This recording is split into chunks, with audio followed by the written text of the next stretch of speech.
परम पावन आचार्य प्रवर के चरणों में हमारा बहुत बहुत वंदना। साध्वी प्रमुखा श्री जी का उनका जन्मभूमि में और हमारा जन्मभूमि में दोनों में बहुत बहुत स्वागत। उपस्थित मुख्य नियोजिका जी, मुख्य मुनि जी, साध्वी वरिया जी, साधु साध्वियाँ, आप सबका भी हमारा कलकत्ता में बहुत बहुत हम स्वागत करता है। भाइयों बहनों, ये कलकत्ता हमारा जन्मभूमि है। हम यहीं पे जन्मा था तो हमारा हिंदी भी यहाँ आके वैसा ही हो जाएगा जैसा यहाँ पे सीखा था। आज से 27 साल पहले जब हम दीक्षा लेकर के गुरुदेव के पास आया था तब ऐसे ही बोलता था। उसके बाद तो जो कुछ भी सीखा है वो सब यहाँ पे सीखा है। तो गुरुदेव, आज हम आपका हमारा शहर में कलकत्ता में बहुत बहुत स्वागत करता है और हमको बहुत बहुत खुशी है कि आप हमारा कलकत्ता में आया है। एक बात गुरुदेव बोलना चाहूँगा, आपको निवेदन करना चाहूँगा कि गुवाहाटी में 1000 घर थे तो आपने उन लोगों को एक ठो चौमासा दिया। कलकत्ता में 6000-7000 घर हैं तो यहाँ तो कम से कम 6-7 ठो चौमासा तो मिलना ही चाहिए। एक ठो चौमासा से इतना बड़ा शहर कैसे काम चलेगा? हावड़ा जैसा अकेला गुवाहाटी के बराबर है, दक्षिण कलकत्ता अकेला गुवाहाटी के बराबर है, पूर्वांचल अकेला गुवाहाटी के बराबर है और पूरा कलकत्ता को मिला के केवल एक ठो चौमासा। इतना कमती समय से काम नहीं चलेगा, थोड़ा बेसी समय कलकत्ता के लिए निकालना होगा। गुरुदेव, आज आप लोग जब आप हावड़ा ब्रिज से आ रहा था आपने तो शायद पीछे मुड़ के नहीं देखा, पर यदि पीछे मुड़ के देखते तो आपको पूरा हावड़ा ब्रिज ऐसे लगता जैसे कोई कलकत्ता का खंगड़ा पट्टी, पगिया पट्टी, चीनी पट्टी, सूता पट्टी, ढाका पट्टी जैसा हो। चलने का जगह नहीं, पूरा हावड़ा ब्रिज आचार्य महाश्रमणमय बन चुका था। तो ये तो कलकत्ता का स्वागत समारोह था जिसको बोलता है कि ये तो केवल झांकी है, चातुर्मास बाकी है। तो गुरुदेव, कोलकाता में कोलकाता वालों ने आपका स्वागत किया। ये कोलकाता एक अलग तरह का शहर है, वैसा शहर नहीं है जैसा दिल्ली या बॉम्बे हुआ करता है, चेन्नई होता है, बेंगलोर होता है, वैसा कोलकाता नहीं है। कोलकाता है सिटी ऑफ जॉय। यहाँ पे सब लोग बहुत आनंद के साथ रहते हैं। फुटपाथ पे भी सोते हैं तो बहुत आनंद के साथ सोते हैं और फ्लैट में सोते हैं तो भी आनंद के साथ सोते हैं। यहाँ पे बाकी सब जगह तो जल को पिया जाता है, यहाँ जल को खाया जाता है। कोई जल नहीं पीता, यहाँ जल खाते हैं। तो ये शहर ही अपने आप में अलग तरह का है। यदि आप गुरुदेव डलहौजी और पार्क स्ट्रीट की ओर निकलेगा तो आप देखेगा कि वो पूरा शहर लंदन जैसा दिखता है। सारा ब्रिटिश तरह का वहाँ पे पूरा वहाँ का बसावट है, यूरोपियन स्ट्रक्चर है। तो ऐसे लगेगा जैसे कोई विदेश यात्रा के दौरान लंदन में आ गया है। और यहाँ कलकत्ता का तो बहुत चीज़ फेमस है। ट्राम अब कलकत्ता में ही चलता है, बाकी सब जगह बंद हो गया। आज भी बूढ़ा डब्बा की तरह आवाज करता हुआ सड़क पे चलता है जिसे कोई भी आदमी हाथ दे के रोक सकता है, आराम से सड़क पार कर सकता है। वो ट्राम सिर्फ कलकत्ता में है। यदि आदमी हाथ से हाथ रिक्शा चलाता हो तो वो सिर्फ कलकत्ता में है। और गुरुदेव, कल हम आपसे एक दिन पहले कलकत्ता आ गया था तो हम यहाँ के जब गली से निकल रहा था खंगड़ा पट्टी ओर से, तो हम देखा कि यहाँ पे वो ठेला गाड़ी मिलेगा जो बोलता था हैशा, जोर लगा के हैशा, पर यहाँ ऐसा कुछ भी नहीं मिला। 27 साल में सब कुछ बदल गया, कुछ वन वे हो गया, कहीं पे अभी इस दिन में अलाउ नहीं है, पर फिर भी कलकत्ता का एक अपना ही अलग मजा है। कलकत्ता एक ऐसा शहर है, यहाँ पे जो भी वहाँ से आता है राजस्थान से, हरियाणा से, वो मारवाड़ी बन जाता है। उसका कोई ना तो ओसवाल होता है, ना अग्रवाल होता है, ना तेरापंथी, ना स्थानकवासी। उसका एक ही पहचान बचता है कि ये मारवाड़ी है। और गांव की तरह आज भी यहाँ पे मारवाड़ की लोग रहते हैं, क्योंकि बाकी जितना शहर है, दिल्ली हो, बॉम्बे हो, वहाँ पे किसी आदमी को कोई लेना देना नहीं है। मेरे पास वाला फ्लैट में कौन क्या करता है कोई मतलब नहीं है, पर यहाँ कलकत्ता में, पूरा कलकत्ता में कौन क्या कर रहा है सबको लेना देना है।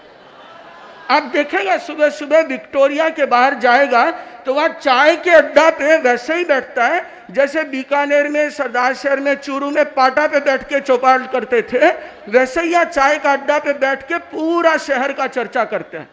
तो ये गांव जैसा एक शहर है जो अपने आप में एक अलग ढंग का शहर है। और यहाँ का 7 चीज बहुत फेमस है।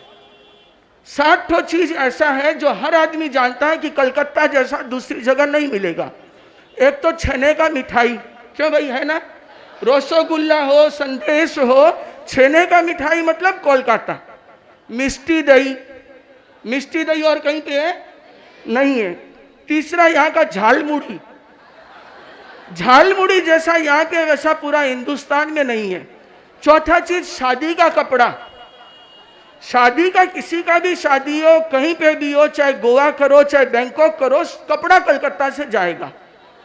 पांचवा यहाँ का तिलचट्टा भी बहुत फेमस है, वो कहीं पे भी नहीं है। एक के घर में 100-150 तिलचट्टा पुराना मकान में मिलना कॉमन बात है। छठा चीज यहाँ अफवाह बहुत फेमस है। कोई भी चीज की अफवाह कभी भी उड़ा सकते हैं और कौन उड़ाया किसी को पता नहीं चलेगा। सातवां यहाँ का राजनीति, सही है ना भाइयों, कलकत्ता का राजनीति बहुत फेमस है। चाहे वो कहीं का हो, पॉलिटिक्स पार्टी का हो, चाहे समाज का हो भी क्यों नहीं। हर गांव में 4 लीडर होता है, चाहे वो लाडनू हो, सुजानगढ़, छापर, चाड़वास, बीदासर, डूंगरगढ़, मोमासर, राजलदेसर, रतनगढ़, सदाशहर, चूरू, सब का सब यहाँ के बैठ गया। तो यहाँ तो होना ही है। तो ये कलकत्ता इन 7 चीजों के लिए बहुत प्रसिद्ध है। और गुरुदेव, आप कलकत्ता में आज महासभा भवन में आए हैं तो हमको तो याद आ रहा था, आप कालिदास का एक श्लोक बोलते हैं कालिदास के बारे में कि अभिज्ञान शाकुंतलम, यदि कालिदास का जितना भी रचना है, साहित्य है, उसमें सबसे कोई प्रसिद्ध है तो वो है अभिज्ञान शाकुंतलम। और अभिज्ञान शाकुंतलम में सबसे सुंदर कोई है तो वो है 4था सर्ग, और उसमें यदि सबसे महत्वपूर्ण कोई है तो 4 श्लोक।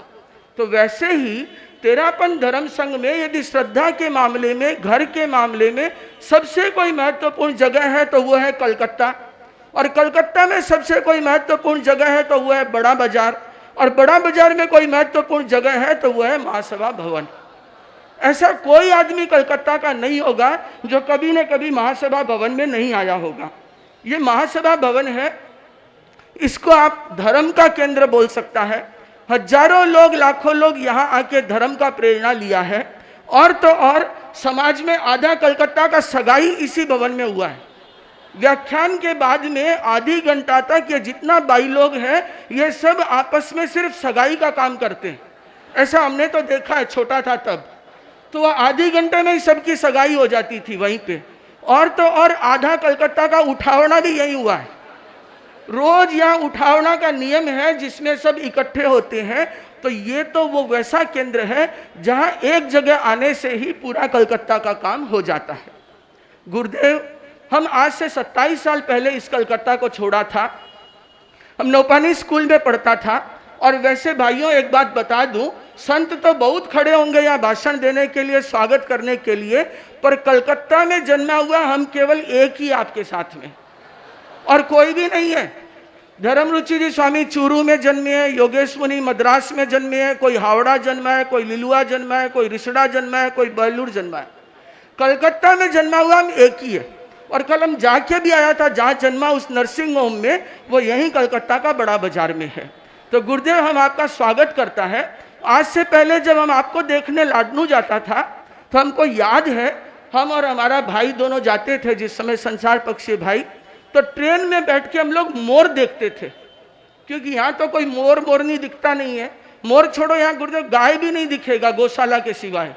तो वहाँ मोर देखते थे तो हम गिनते थे कि मैंने 5 देखा, तो मैं संसार पक्षी भाई बोलता मैंने 7 देखा, तो हम बोलता एक और देख लिया, 8 हुआ। ऐसे करते रहते और वो हमसे हमेशा जीत जाता। तो हम उदास होके बोलता कोई बात नहीं भाई, हम महाराज बनेगा, उसके बाद हम राजस्थान में रहेगा, हम तुमसे बेसी मोर देखेगा। तो हम गुरुदेव वहाँ पे आया था आपके पास में, जहाँ पे हमको ये भी नहीं पता था कि मक्खी किसको बोलते हैं, मच्छर किसको बोलते हैं। एकदम हकीकत बता रहा, हम साधु बनने के बाद में गुरुदेव तुलसी के साथ जा रहा था और वहाँ पे हमने पहली बार देखा दीक्षा के बाद अल। तो वो छोटा सा अल गुरुदेव के मुपत्ती पे बैठा था। तो हम छोटा ही था, तो गुरुदेव को बोला, गुरुदेव मच्छर, तो यहाँ तो मक्खी मच्छर अल सब मच्छर ही होता है। तो बोला गुरुदेव मच्छर, तो सब संदेह के दिन में 3 बजे मच्छर कहाँ से आएगा? तो हम बोला ये रहा। तो बोला ये मच्छर नहीं है, ये अल है। तो हम तो इतना नादान बालक बन करके कलकत्ता से वहाँ आया था, जिसको मक्खी मच्छर का अंतर पता नहीं था, जिसको अल के बारे में पता नहीं था। वो जो कुछ भी बना है वो सब गुरुओं के आशीर्वाद से ही है। आप तो ऐसे हैं जैसे चुंबक होता है, तो बाकी तो क्या करते हैं, पारस पत्थर लोहे को सोना बनाता है, अपने जैसा नहीं बनाता। एक चुंबक ऐसा है जो लोहे को अपने साथ रख के उसको चुंबक बना देता है। तो एक गुरु ऐसे होते हैं जो शिष्य को अपने साथ रख करके तैयार करते हैं। तो आप तो चुंबक जैसे ही हैं। और आप कलकत्ता में आया, आप देखता होगा सुबह सुबह 4 बजे लोग कैसे एकदम भाग करके दर्शन करने के लिए आता है। शाम को 6:50 होता है, तो सैकड़ों लोग लाइन में ऐसे टूट पड़ता है, पर दर्शन नहीं होता। तो गुरुदेव हम आपको निवेदन करेगा कि कलकत्ता में तो इतना श्रद्धालु लोग हैं, तो आप चरण स्पर्श का थोड़ा सा टाइम बढ़ा दीजिए। कम से कम 1-2 घंटा टाइम तो होना ही चाहिए कि कलकत्ता वाले एक बार तो चरण स्पर्श दिन में कर ही सकें। तो गुरुदेव आप यहाँ पे आए हैं और पूरा कलकत्ता अभी केवल 2 ही रंग में रंगा हुआ है। आप नजर दौड़ाइए कहीं भी, पूरा कलकत्ता में एक तो ब्लू एंड व्हाइट जो ममता दीदी ने किया है, कहीं भी जाइए सब चीज को लाल को ब्लू एंड व्हाइट कर दिया, और दूसरा रंग महाश्रमण का रंग। तो पूरा कलकत्ता आचार्य महाश्रमण के रंग में रंगा है। जो देखो जिधर आचार्य उधर ही सब लोग जा रहा है। तो गुरुदेव ऐसा कलकत्ता में आपका चतुर्मास होने जा रहा है। राजार हाट में आपका चतुर्मास होगा। भाइयों याद रखना, ऐसा का ऐसा उत्साह अपने को राजार हाट में दिखाना है कि गुरुदेव का मन हो जाए कि जैसे एक बार सिरियारी का चौमासा पोस्टपोन करके 1 साल आगे सिरकाया था, वैसे ही चेन्नई, बेंगलोर, हैदराबाद भी 1-1 साल आगे सिरका दे। तो गुरुदेव ये कलकत्ता तो आंदोलन का जगह है, या नारा लगाना हो तो लोग हमेशा तैयार होते हैं। मैं कहना चाहूंगा बेसी बेसी समय देबो होबेर।